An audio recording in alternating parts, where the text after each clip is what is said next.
Assalamualaikum warahmatullahi wabarakatuh. Perkenalkan, nama saya Dina Nazriani. Saya adalah dosen di Fakultas Psikologi Universitas Sumatera Utara.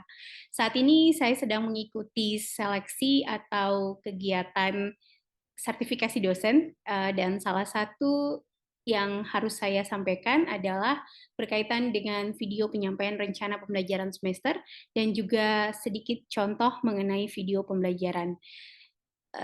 Pada kesempatan ini, yang pertama kali saya akan mencoba untuk menyampaikan mengenai rencana pembelajaran semester dari mata kuliah konstruksi alat ukur. Mata kuliah konstruksi alat ukur ini adalah merupakan mata kuliah di bawah koordinasi Fakultas Psikologi Universitas Sumatera Utara, terutama di bawah program studi Sarjana Psikologi. Mata kuliah ini memiliki kode PSI 3131 dan memiliki SKS 3 SKS. Dalam bentuk 3 SKS yang dimaksud di sini berarti akan ada 150 menit kegiatan tatap muka, 150 kegiatan terstruktur, dan 180 menit kegiatan mandiri. Mata kuliah konstruksi alat ukur adalah mata kuliah yang diberikan pada periode semester ganjil. Kemudian mata kuliah ini saya berikan bersama dengan tim teaching atau bersama dengan rekan-rekan dosen lain yang berasal dari Fakultas Psikologi Universitas Sumatera Utara. Namun pada beberapa kesempatan, dan yang terbaru juga di Ganjil 2022 dan 2023, saya selalu menjadi koordinator dari mata kuliah konstruksi alat ukur ini. Di konstruksi alat ukur, capaian pembelajaran yang diharapkan adalah mahasiswa diharapkan mampu mengkonstruksi skala psikologi menggunakan teori pengukuran klasik. Memang dalam pengukuran teori klasik ini di psikologi bisa dibilang belum terlalu mengikuti kemutakhiran psikometrika zaman sekarang.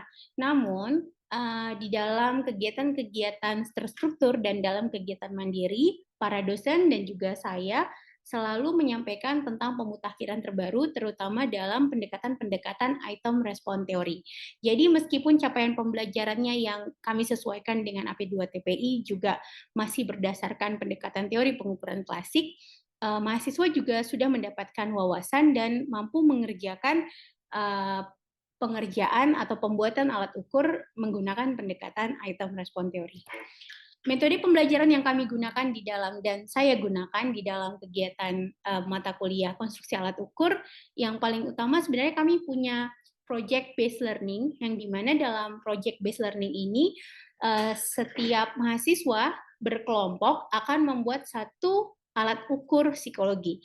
Jadi project based learning ini yang menjadi inti kegiatan utama dalam konstruksi alat ukur. Project based learning ini juga sangat sesuai dengan semangat MBKM, di mana siswa atau peserta didik, mahasiswa, diberikan kesempatan untuk mendapatkan pengalaman di luar kelas. Di dalam mata kuliah ini, mahasiswa diizinkan untuk mencari data kepada masyarakat umum. Kemudian mereka akan mengambil data tersebut dan menganalisisnya sesuai dengan materi yang diberikan di dalam perkuliahan. Kegiatan tatap muka yang saya berikan di dalam mata kuliah konstruksi alat ukur ini umumnya terdiri dari kegiatan administrasi. Biasanya saya akan mencoba melakukan raport pendekatan kepada mahasiswa, bertanya hari itu hal apa yang terjadi, atau saya biasanya menceritakan hal-hal yang berkaitan dengan makna hidup yang mereka mungkin bisa kaitkan dengan kegiatan-kegiatan di pembelajaran mereka. Kemudian mahasiswa akan diberikan kesempatan untuk mempresentasikan hasil penugasan yang sudah diberikan pada setiap minggunya, yang ini di mana mereka akan membahas satu kasus yang berkaitan dengan konstruksi alat ukur, kemudian berdiskusi bersama-sama dengan rekan kelas. Selain itu, selain ada kegiatan tatap muka, di dalam mata kuliah ini juga ada kegiatan terstruktur, yang dimana kegiatan terstrukturnya adalah melakukan pembuatan mengkonstruksi alat ukur psikologi dan membuat laporannya per kelompok. Jadi setelah saya memberikan panduan dalam setiap pertemuan, mahasiswa akan diberikan penugasan, yang dimana penugasan itu harus dikerjakan dalam waktu kegiatan mandiri dengan estimasi 180 menit dalam setiap pertemuannya. Buku referensi yang saya gunakan di dalam mata kuliah konstruksi alat ukur ini, yang paling sering dipakai adalah buku Saifuddin Azwar, yang merupakan buku paling sering dipakai di dalam mata kuliah konstruksi alat ukur. Dan juga kami memiliki referensi tambahan yang berasal dari referensi luar negeri. Judulnya adalah Introduction to Psychological Assessment and Psychometric. Bukunya Saifuddin Azwar juga banyak memuat tentang hal-hal yang ada di buku Koale ini. Jadi saya mendorong mahasiswa untuk terus-terusan mencari juga referensi, memutakhirkan referensi bukan hanya berdasarkan buku-buku yang saya sampaikan di dalam kontrak perkuliahan atau yang saya tuliskan di rencana pembelajaran semester. Untuk kegiatan penilaiannya yang akan dikerjakan mahasiswa akan mendapatkan nilai 40% secara berkelompok jika mereka telah mengerjakan laporan pembuatan skala psikologinya. Kemudian saya juga memberikan kuis yang diberikan sebelum UTS, sebelum ujian tengah semester, dan sebelum ujian akhir semester. Kemudian juga ada penilaian ujian tertulis yang diberikan pada saat ujian tengah semester dan ujian akhir semester, masing-masing 20%. Untuk kriteria penilaian di dalam konstruksi alat ukur, saya masih menggunakan kriteria penilaian yang diberikan oleh Universitas Sumatera Utara dengan nilai paling tinggi adalah A, yang untuk bisa mendapatkan A, mahasiswa harus mendapatkan nilai minimal 80. Berikut ini adalah sedikit gambaran tentang kerangka penugasan yang akan dilakukan oleh mahasiswa per minggunya. Jadi saya menganggap bahwa akan ada 18 minggu misalnya. Jadi biasanya tergantung kepada kondisi kalender di mana semesternya sedang berjalan. Ini ada contoh di mana waktu itu setelah saya hitung di kalender, itu terdiri dari 18 minggu. Maka dari 18 minggu itu mahasiswa bisa melakukan kegiatan-kegiatan berkelompok seperti yang tertulis pada kolom sebelah kiri ini. Misalnya mulai dari pembagian tugas dan perkenalan, itu juga saya sistematiskan di dalam kelas. Jadi mereka langsung dibagi ke dalam kelompok, mereka wajib untuk berkenalan, karena biasanya kelompoknya akan saya acak, jadi tidak bergantung kepada urutan NIM.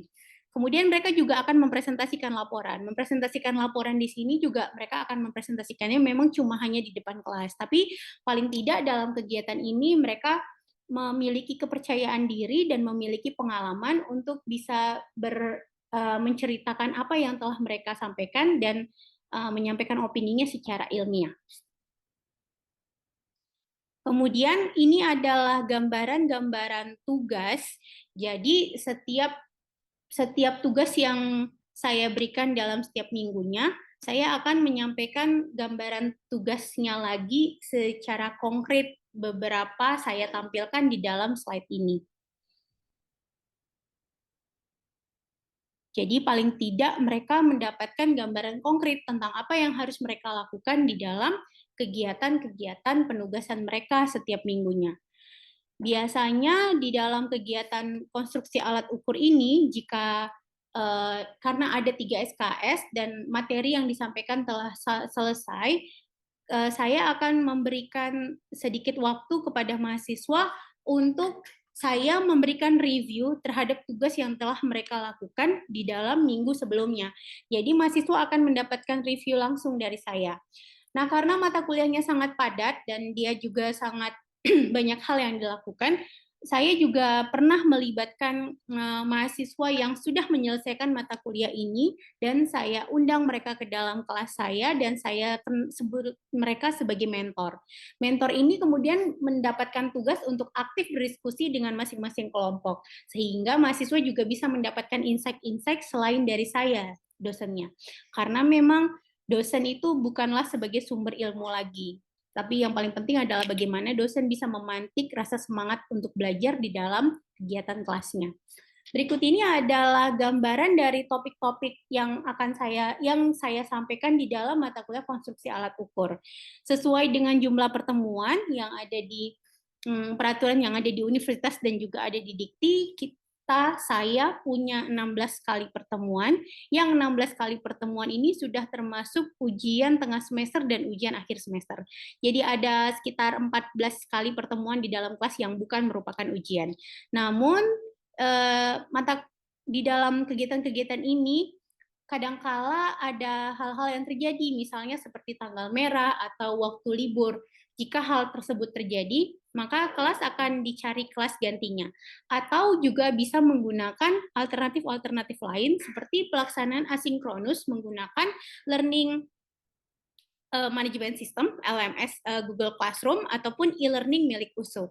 Jadi mahasiswa juga tidak ketinggalan ritmenya. Karena saya berusaha di dalam kelas ini mahasiswa tidak ketinggalan ritme sehingga bisa mengerjakan skala psikologinya secara bersama-sama dan antusias karena mereka bisa menghasilkan sebuah karya yang baru. Baik, demikian saja rencana pembelajaran semester yang dapat saya sampaikan di mata kuliah konstruksi alat ukur. Berikutnya setelah ini saya akan menampilkan video pembelajaran yang dimana saya pakai di dalam mata kuliah konstruksi alat ukur. Terima kasih.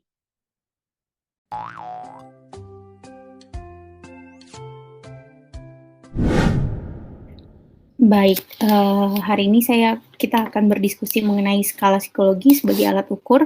Ini adalah materi pertama sebenarnya di dalam mata kuliah konstruksi alat ukur yang ini slide-nya merupakan rangkuman dari bab pertama dari buku penyusunan skala psikologi oleh Saifuddin Azwar.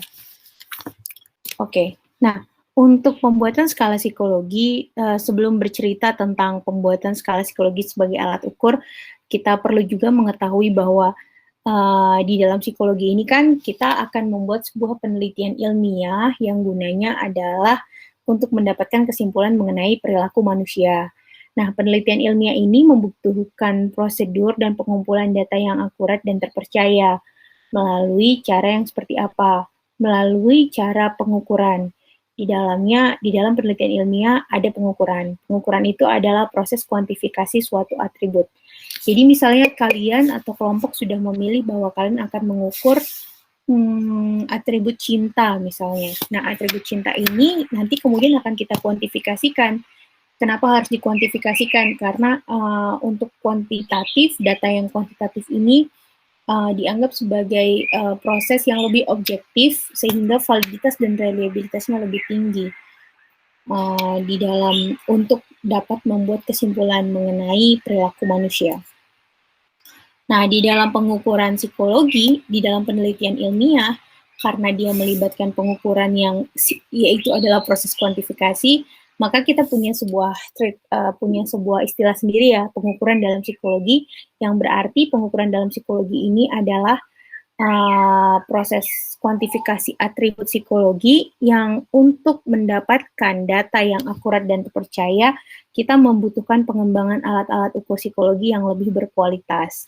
Jadi, dalam pembuatan skala psikologi itu, kita berharap kita dapat menyediakan tools atau alat untuk membuat perkembangan atau untuk mengembangkan keilmuan psikologi menjadi lebih baik lagi. Di dalam pengukuran psikologi atau dalam pengukuran atribut psikologi, ini memang lebih sulit karena variabel-variabel yang kita pelajari di dalam psikologi itu sifatnya laten.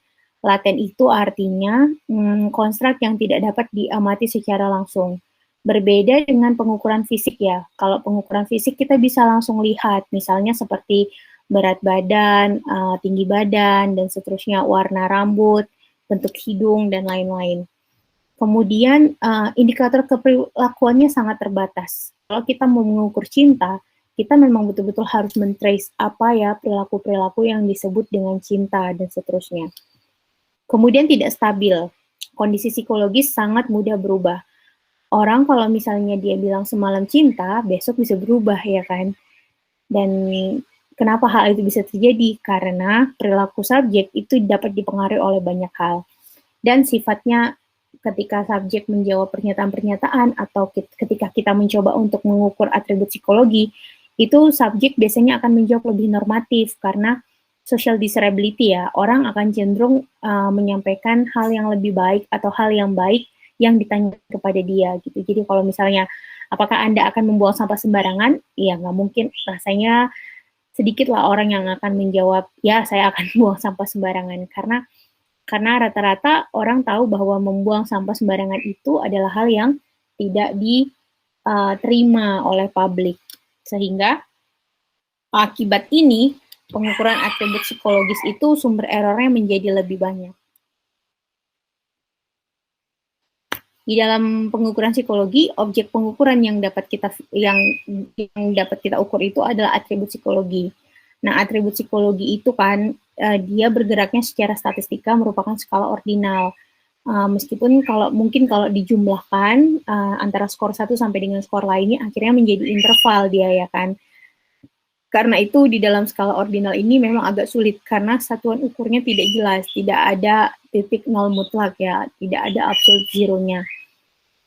Jadi untuk bisa melakukan pengukuran di atribut psikologi memang dibutuhkan treatment secara statistika agar kuantifikasinya itu menjadi lebih gampang dilakukan.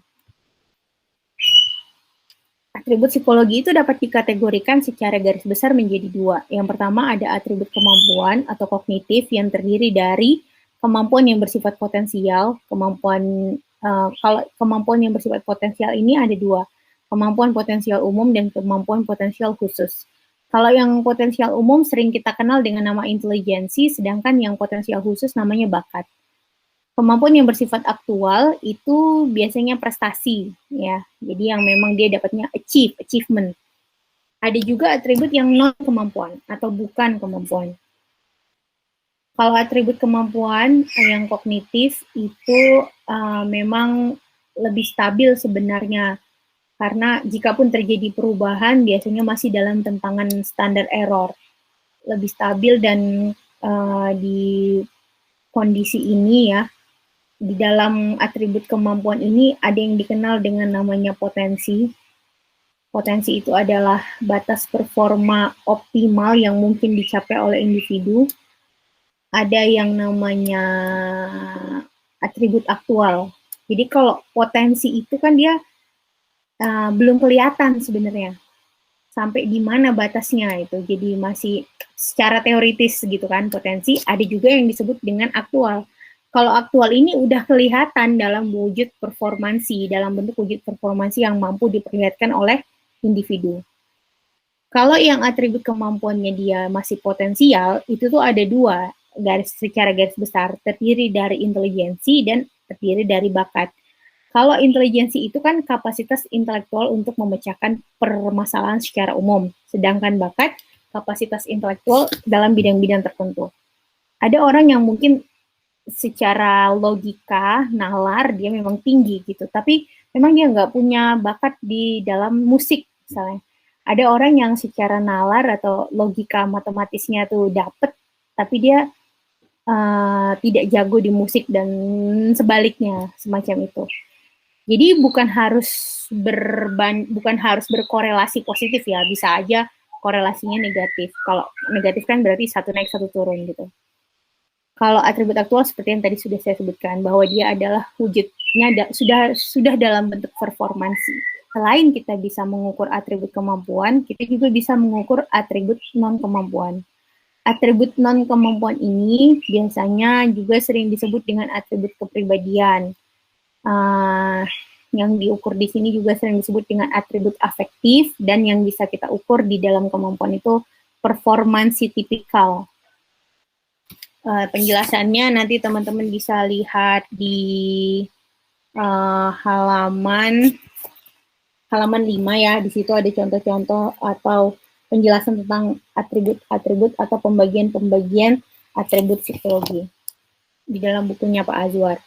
Oke, sekarang kita lanjut lagi dengan karakteristik skala sebagai alat ukur psikologi. Kan tadi di depan sudah saya sampaikan bahwa atribut psikologi itu sifatnya adalah laten, ya kan, tidak dapat diamati secara langsung.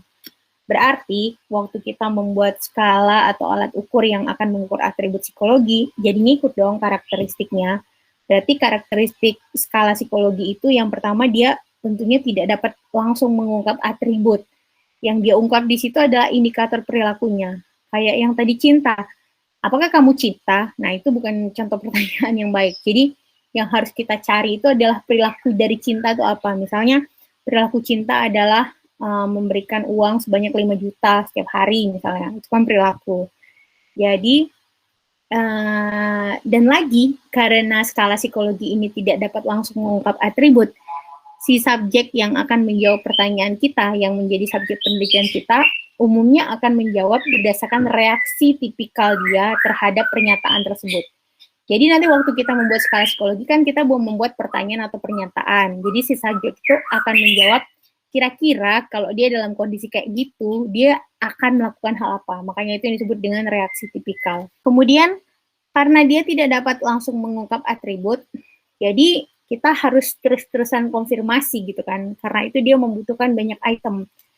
Karena satu atribut itu kan kayaknya agak sulit kalau cuma digambarkan menggunakan satu indikator perilaku saja. Jadi harus banyak item-item yang dibuat. Dibutuhkan banyak item sehingga seluruh konten dari atribut dapat digali.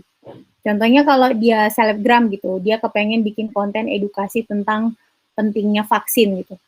Kan dia nggak bisa kan cuma bikin konten satu video, ayo vaksin bagus gitu kan, nggak boleh kan, nggak bisa kan. Nggak naik engagement akunnya. Jadi dia harus membuat beberapa konten yang berkaitan dengan tujuan untuk nyuruh vaksin itu tadi. Oke, kemudian karakteristik skala psikologi yang lain berkaitan dengan sifat dari atribut psikologinya itu adalah tidak ada jawaban yang benar ataupun salah gitu. Sehingga kita berharap ketika kita memberikan alat ukur kepada subjek penelitian kita, subjek itu semoga aja ya kita berharap dia dapat menjawabnya secara jujur dan bersungguh-sungguh. Karena nanti kan kita memang nggak bisa menilai hanya dari skor, karena kan kalau skor itu kan sebenarnya hanya kuantitas dari atribut yang diukur. Jadi kita nggak bisa bilang bahwa begitu skornya tinggi, wah ini berarti bagus nih dia jawabnya. Atau mungkin kalau skornya rendah, ini berarti nggak bagus, nggak kayak gitu. Jadi skor itu di sini hanya sebagai wujud bahwa si subjek penelitian itu memang telah menjawab atau telah memberikan reaksi tipikal sesuai dengan pernyataan yang kita berikan. Oke, jadi jika ada pertanyaan, teman-teman bisa menuliskan komentar di Google Classroom, saya akan coba jawab. Demikian saja penyampaian materi dari pertemuan kedua dari mata kuliah Konstruksi Alat Ukur, Fakultas Psikologi Universitas Sumatera Utara. Dadah!